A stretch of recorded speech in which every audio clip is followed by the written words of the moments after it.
Welcome to Mental Health is Wealth podcast. Today's show will be dealing with vulnerability. I'm your host, Antoine Wilbon.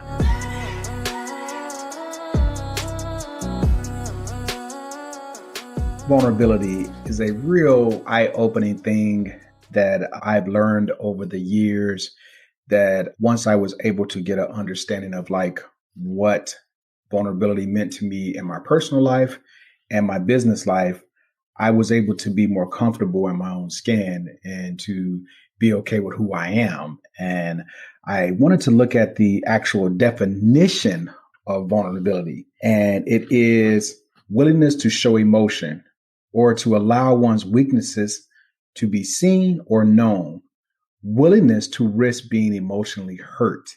Now, a lot of people will say, why would I want to do that? Why would I want to risk being hurt? Why would I want to show the world my weaknesses or perceived weaknesses? And what I learned is that sometimes your weaknesses are your greatest strengths. You may think that they're your weaknesses, but they actually are things that make you stronger, because when you admit who you are and where you're at, it allows you not to be covering up things about yourself. What makes you insecure is you're covering it up. Let it out. Let it be who you are. But sometimes it's hard to do that because everyone wants to have a good face. And having a good face is sometimes even more pressure than just being yourself. And I wanted to discuss that today, about how those things affected me in my personal life in my younger years, and how I was able to transition vulnerability skills in my business life. During my first marriage, I'm happily married to my wife, but I was married when I was younger. And my first wife was a nice person. She was a great person, two beautiful daughters with her. And when we were younger, we were trying to do things the right way, both of us. And I think that the things that hampered our relationship is that we both had childhood things that we have gone through. You can use the word childhood issues, childhood traumas, or unresolved issues from when you were a child or a teen. And the skill sets that I used to come out of Gary, Indiana, to be able to go off and to go to college, to go to grad school, and to do all these things, it took a certain type of skill set to do that. I grew up in Gary, Indiana during a time when steel mills were running the city. It was actually the backbone of the city in terms of resources. During the Reagan era, a lot of the steel jobs went overseas.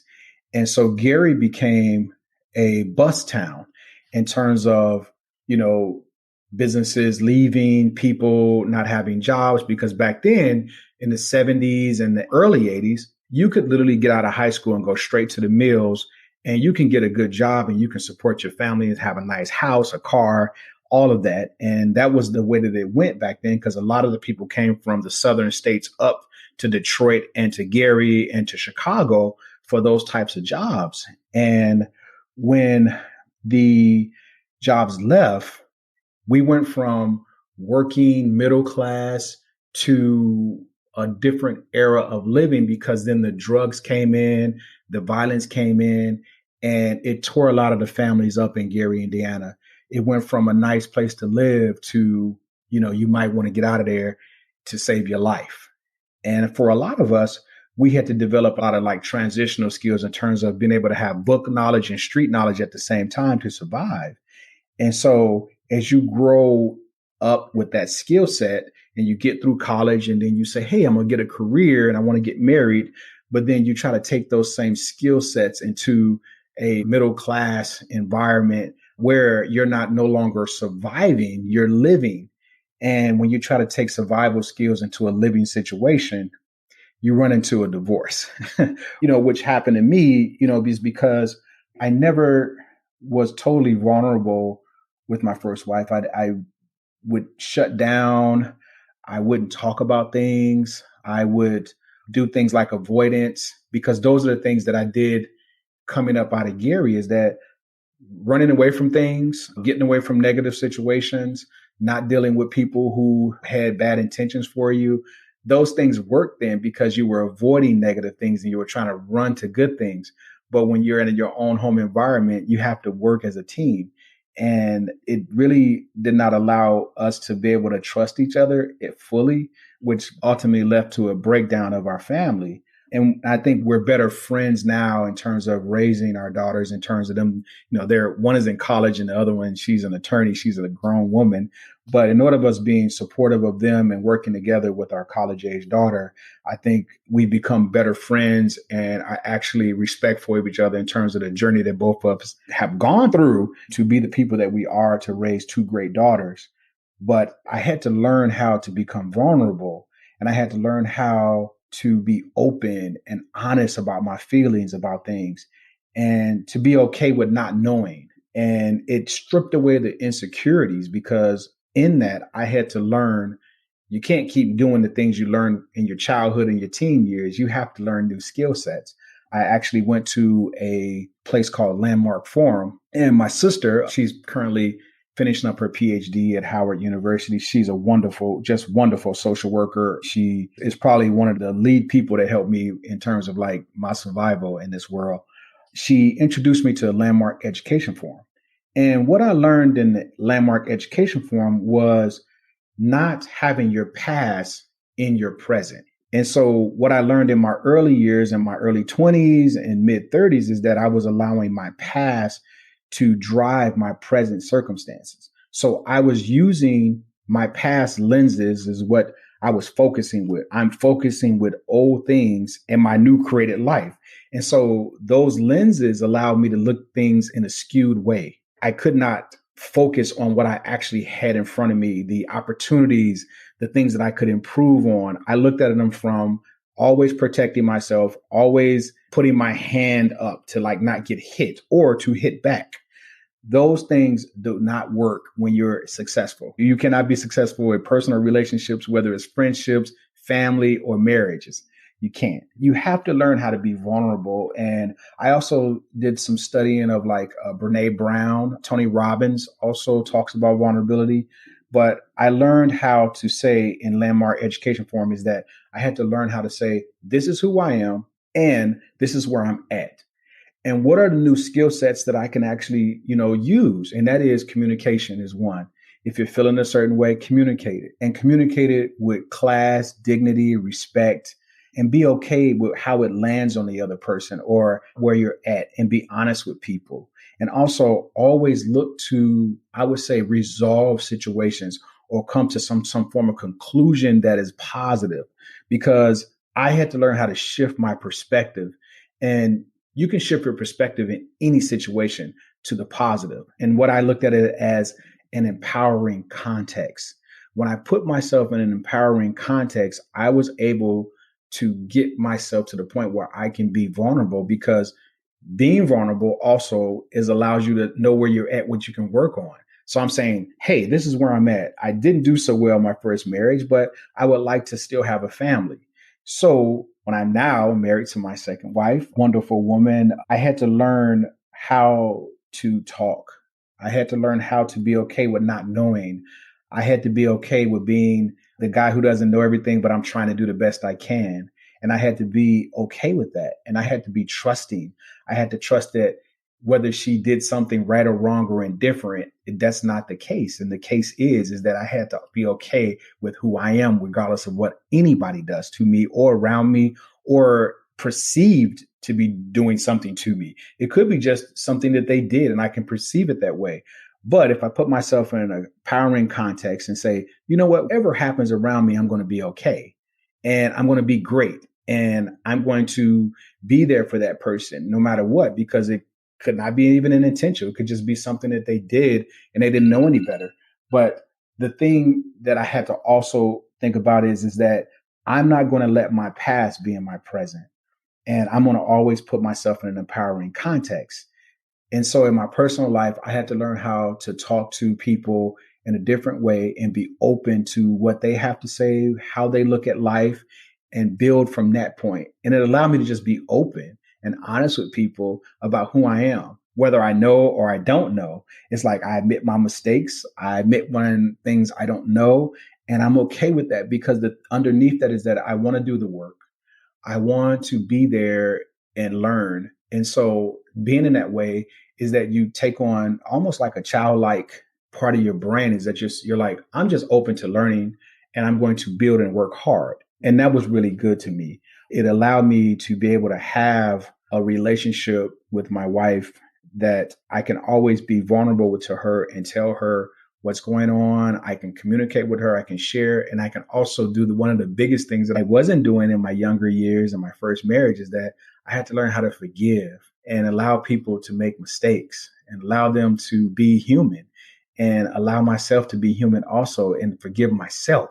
And so that was very powerful for me. And that is that I'm free now. And I can always get to freedom because I don't live in my past. I live in the moment and I try to live with an empowering context. And when I'm not having such a great day, I say, well, you know what? At least I'm still here. And sometimes that might just be just enough to get you going, and how vulnerability affected me in my business life is that I had to learn how to trust people because when I first started Archangel Services, I was doing all the work myself. I was driving around seeing clients and I was doing all this. I was doing a lot of the work myself.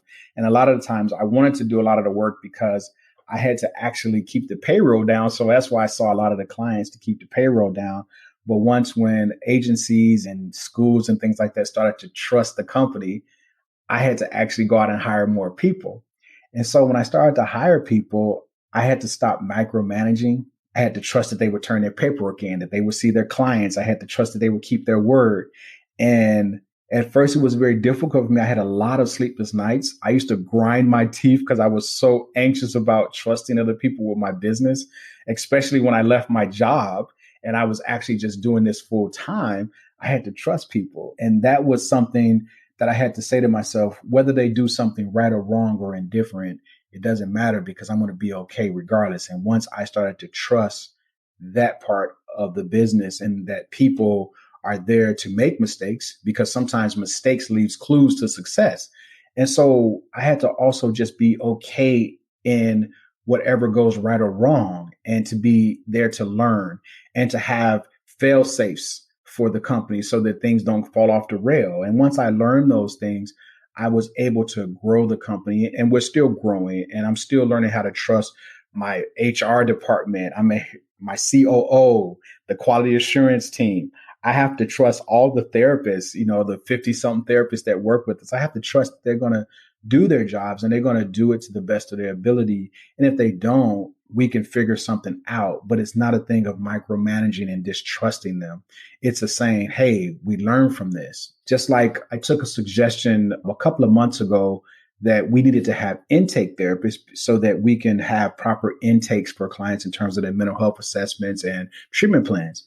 And so I took that suggestion and I started to say to myself, keep taking suggestions. When you're in your all staff meetings and team meetings, ask them for their opinions and let them know that their opinions or their perspectives won't be taken out of context, like they'll be punished. It's like, I'm not perfect. Even though I'm the CEO and I'm trying to put this business on the next level, I don't know everything. And I'm trusting your expertise and to help me get us there. And so that suggestion that a person made, it was one of our clinical supervisors. So he suggested that we have intake therapists or that the therapist shouldn't have to do the actual intake and the sessions. And so I said to myself, you know what, maybe we need intake therapists. And so when we hired intake therapists, I can actually see how the cases are being greeted, the mental health assessments and all the paperwork to bring them in is being done faster. And the cases aren't sitting no longer than a week. So I'm super excited about that. It's just one of the examples of like being vulnerable in your business and allowing people to see you, be transparent. It reduces a lot of stress. It allows you to stay free thinking like a child in some ways is because this is who I am. And being yourself, whether it's business or personal, those things are fantastic. I have learned so much in being vulnerable is that now it's become almost natural for me to just be myself and to admit when I don't know and to admit when I'm feeling a certain way and talk about those things. I used to run from stuff and not talk about them and like alienate people. And I had to learn that that is not healthy and that you trace away people that love you and want to be there for you. And if I want to be able to have lasting relationships, whether it's business or personal, is that I had to learn how to talk. I had to learn how to forgive, and not just the other person that I'm looking at. I had to learn how to forgive myself, and I had to trust myself that I'm going to be okay, whatever happens. That's what I learned from vulnerability. And I just wanted to share that today because it was something that was on my mind because there's been so much growth in Archangel. It's because I'm trusting my team. I have a great team of therapists. I have a great COO and an HR director and some clinical supervisors that are just, they're super smart people. They love what they do with the children and the families. And we are trying our best to take over the Midwest when it comes to mental health. And I think I got the right team to do that. So I personally am in love with my life right now. I recently moved to a new city and I met a wonderful group of guys. We play ball on Tuesdays and Saturdays. And me being a person who's been playing basketball through high school and college, I still love playing ball. And I've learned that being vulnerable and open to meeting people and allowing myself to meet a whole new group of people and become friends with them has been very eye-opening to me and has been very great to have those relationships. And so I'm just saying, I'm just being myself. I'm just trying to be as loving and empowering as I possibly can every day, even when I don't feel like it. Because like even your worst of days can sometimes be your best days, and so that's what I learned about vulnerability. So I want to thank you for joining the podcast and listening. Please download, please listen, please share with others. And if you get a chance, visit archangelservices.info if you want any information on counseling services or anything like that. I appreciate you listening. Have a great listening adventure. Thank you.